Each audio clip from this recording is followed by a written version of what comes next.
Hello, I'm in a 2000 Dodge Neon, and today I'm going to show you how to jump start your vehicle. So first you open the hood, and then over here towards the driver's side you'll find your battery with your positive terminal here and your negative terminal here. And you can always double check these on the battery itself as well, because they'll typically be like a negative sign near this terminal and a positive sign near the positive terminal. After that, I would check for any corrosion built up on these, and if there are, you could take a brush or a good rag and clean them up. Next, I'd make sure these are nice and tight. If they're loose, you can tighten them up. That way you have a good metal connection. And after that, with your jump box or jumper cables, you'll take your metal clamps and you have your red positive metal clamp on as much of this metal as you can, and then your negative clamp connected as much of this metal as you can.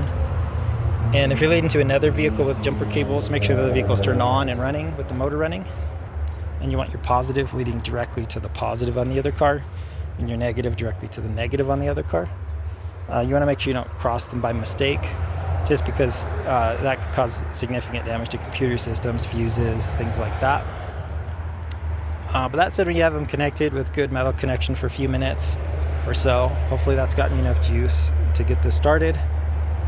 If you've been trying for quite a while and still not having any luck, you might need to replace this battery, which you could do by just loosening these terminals so you can lift this old battery out, sticking a new battery in, and then just retightening everything. And at that point, you should be good to go. But I hope this was helpful. Hope you have a wonderful day.